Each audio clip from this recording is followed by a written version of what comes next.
Okay, YouTube, this is some supplementary instructions on how to swap out the battery on a Fluid Freeride Horizon scooter. If you follow the video that they've got, it was pretty helpful in terms of getting all the key things, but I just want to kind of give a condensed version. So basically, you've got in the front end of it, when you're disassembling this thing, there are basically two small screws, and I'll show you those for reference purposes here. You've got basically two screws at the top that look like this. Tiny little things with a tiny little Allen head.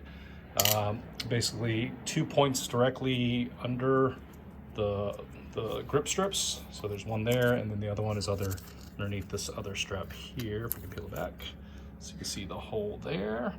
So there's basically those two screws there, and then you've got two screws along the bottom that you got to remove along the outside here and here. And then on top of that, you basically have two big long bolt screws that look like this that you have to remove from the bottom. Take those out.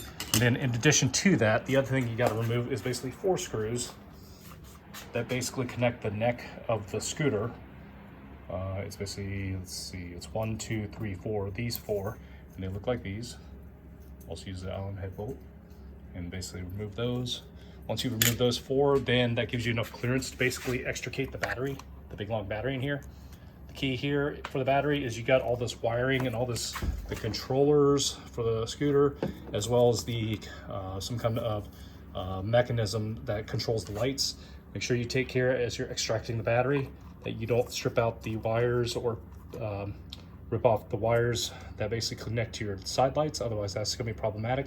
Use WD-40 to assist you with extricating the battery. Just basically, WD-40 and any kind of dry lubricant, and just wiggle its way out. Now note, the battery may have vibration dampeners either on the top or bottom of the unit, so just take your time with it and just kind of slowly extract it out. But hopefully that helps a little bit in terms of your battery replacement on the Horizon scooter.